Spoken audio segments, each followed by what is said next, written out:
cardio sida caadiga waxa weeyaan alamiitada wadnaha aad u sameynaysid halkan haddaba dhowr cardio ayaan hayaa u saamaxaya inaad wadnahaaga wanaagsanaado baruurtii ridid adu faa'iidooyinkii badnaa ee cardiyaha marka S waa ka ugu wanaagsan A waa ka ku soo xiga B waa dhexdhexaad C waa yara madax D waa xashiish weyn haddaba intan cardio heerarka waxaan u kala siinaa inagoo eegina dhowr shay kow inuu faa'iido leeyahay oo baruurtii uu kaa luminayo wadnahaagiina si fiican u shaqaysiinayo laba inaad waxa macaansan karisid oo joogtayntiisu ay fududahay inaad maalin walba samaysaa iska jeclaysanaysid ta saddexaadna waxa weeyaan jointiskaaga amba laabatooyinkaaga muu xanuujinaya waxaanay faa'iidadeed ka helisid khasaarooyin muu ka badan yahay marka exercisada eeda amba esta aan saarnay waxa weeyaan kuwan anugu naftayda ku soo caawiyey dad badan oo kale oo la soo shaqeynayaan ku soo caawiyey dad doonaysan kula shaqeynayo waxaad taaban kartaa linkiga comments-ka yaala waxaan ku bilaabnaa cararka xoogga cararka aad iskala bixinaysid ee lugahaaga iyo gibigaaguba aad isku daysid speedkaaga amba xawaaraha ugu sareysa aad qaadi karaysid inaad samaysid si baynu dhiganaa sababta haddaynu eegno saddexdii shay waxtar inaba caadi ahayn uu leeyahay laakiin dhibaatadiisu waxa weeyaan labadii kale ayaan jirin maaha waxaad macaansanaysid dad badan imika xamaas waxa laga yaabaa inuu hayo laakiin 4 week ka bacdi waad karahaysaaba yaa maba doonaysidba maalintaa yare keliyateed cariraysid karaahi caadiya ku qabsanaysa haddiinu eegno dhinaca jointiska amba xanuunka ay ku sameynayaan laabatooyinkaagana xanuunka ugu badan waxaad ka helaysaa waa cararka jointiskaaga amba jilbahaaga ilaahay u naxariisto haddaad xoog u cararaysid maalin kasta yaa aadi baad isku gogoynaysaa weeyaan macnaheedu dadka olimpiyada cararka ku jira ayaan xoog u cararin dadkaasi badanka way goclayaan haddaad u fiirsateed mid keliya ku wanaagsan laakiin labadii kale goclayn baa ku xigta goclayntu waxa weeyaan cararka degdega ma aha laakiin aayar bad cararaysa weeyaan hal mid bay cararkii xoogga kaga sareysiinaa sababta horta iyadu sidaa uma xanuun kulala jointiskaaga marka la eego laakiin iyaduba damage way ku sameynaysaa iyaduna xanuunkii weli uu jira oo meesha kama saaray xanuunkii laakiin aayarun bad yara yareysay macnaheedna uu ka soo wanaagsan yahay cararkii xoogga ahaa waxaad joogtayn kari siduu iska yahay haddii salaada subax marka saa uga baxdid aad goclaynaysid cararkaaga bilaabisay ilaa inta cadceedu si fiican uga soo baxayso subaxii intaanad gelin shaqadii amba iskuulkii amba meeshii aad tegaysay inaad ka soo gaarsiisid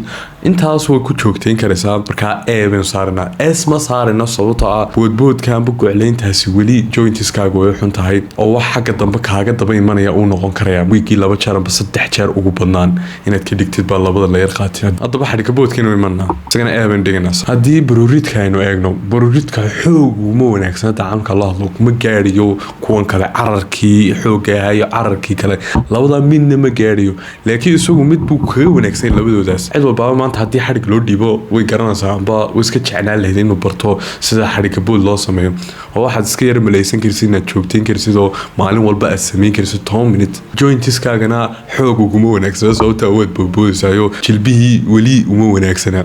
oo waxaan u dhignay aada hadda inuu iska macaan waxa ku sheegaysaa hadda iskuul dhigan jirtay hablaha yar inta la gelin xiisadaha waa kuwii xadhiga bood ciyaari jiray lugayntu bilaa hadal bay isku tahay bilaa hadal adigoon ka hadlin oo waxay ugu wanaagsanaa waa cardiyaha ugu wanaagsan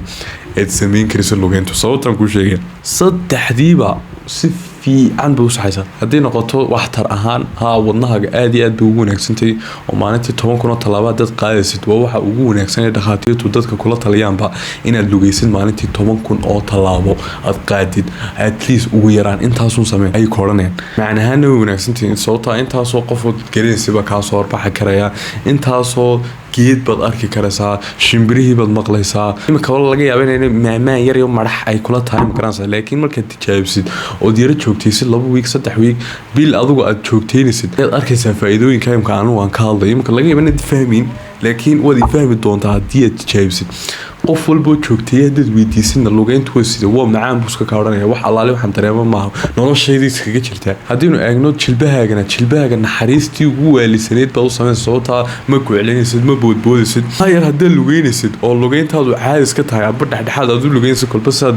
doonaysid boo lugeeyo lugayntaadaas ma damage garanayso amba waxyaalo kuma haynayso jilbahaaga marka aad iyo aad bay wanaagsan tahay saddexdii sheegnaba waxayba way saxday waliba waxay ka sii macaan tahay markuu qof kula lugaynayo qof haddaad haysatid kula lugeeya maalin kasta maadaa dareemayaba oo sirta ugu wanaagsan ee xitaa haddii noqoto caafimaad ahaan haddii noqoto cutting oo baruurtii aad meesha ka saaraysid caloosha six pack iyo waxyaabahaas inay kuu soo baxaan dhiigaagu inuu wanaagsanaado waxyaabahaasoo dhan qof kale oo isaguna hadafkaa kula sheer garanaya ood ka midaysantihiin hadafkaa hadda soo qabatid ood ku tiraadaan lugayno hebel maalin kasta intaa aan lugayno odkaaysa weeyaan treadmillka waxaan dhigaynaa amba lugeyntan jimka baalka mashiinkan jimka yaalla ee lagu lugeeyo waxaan dhigaynaa isaga horta khalad hay qaadan isagu aad iyo aad buu wanaagsan yahay oo jointiskaagii uma xumaa oo laabatooyinkii jilbahaagii uma xumaa sababtaa isaguna waa lugeynuun haddii noqoto waxtarkana aad iyo aad buu wanaagsan yahay laakiin haddii aad joogtis waxaad dareemaysaa inuu karaahi yahay ay weliba jadwalkaaga kugu jirto saacad treadmillka karaasanaysaa intaa ayaree aad ka sii fikiraysid maanta markaad jimka gashido intaasoo ku jiraya markaa isagu karaahi ahaan ayuunbuu esta uga soo dhacay laakiin s uu noqon lahaa imika hadduu kula macaan yahay baaskiilada haddaba b baynu naga dhignaa dadka badankooda karaahi bay u tahay inay baaskiila soo qaadid oo suuq ku wareegtid magaranaysa oo intaasoo qofka ku arkayo hebel mad gaadhi iska iibsatid weydaa dad allaalaya dan aad ka leeday dadku waxay ku leeyihiin waxyaabahaas aana jirin amba esbos ka noqon karaysa sababtaa iyadu uma hayso jointiskaaga dhibaato laakiin dhibaato waxay noqonaysaa markaad supermarket aad istaagtid oo biyaad doonaysid amba adugu waxyaabo aad soo qaadanaysid halkeed dhigaysaa karaahi weeyaan inta aad suuqa ku dhex maraysid gaari baa ku jeeri karayaa dhaawac baa kaa soo gaari karayaa goodhadii baa xitaa ku caaysa markaad hortaagan tahay adigoo baaskila saawiga roto gaarina kaa dambeeyo karaahi weyn adigaagiiba dareemaya karaahi indhabacaad yahayn markaa iyadu haddii aan la qabsan waa yar dhibaato kii ugu dambeeyey oo ah baaskilkii jimka isaguna waa s waayo saddexdeen ka sheeginay buu saxya rugtaynta mooyaane waxaad macaaneynaad ku dari karaysa oo s ka dhigaya waxa weeyaan inaad wax ku daawatid amba filin ku daawo amba podcast ku daawo amba quraan ku dhigayso kolba sidaad jeceshahay baaskilka markiisa hore iska easy ah iska fududaa sababtaa was fadhidaa cardio noo samaynaysaa adigoo fadhiyo nasanaya ayaa haddana cardio samaynaysaa dhul aad lugihii la dhacaysaa ma jirto taasna macnaheed waxaa jilbaagii wax allaale waxay noqonayaan ma jirto marka isaguna uu la tartamaya lugeynta oo s uu la noqonaya lugeynta haddii aad wax ku daawanaysid aad jeceshahay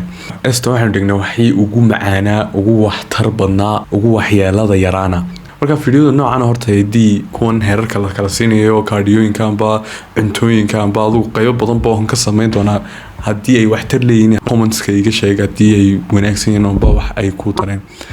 aad iyo aad noo maasatayna daawatay videogan kalena daawo laga yaabo inaad ka heshid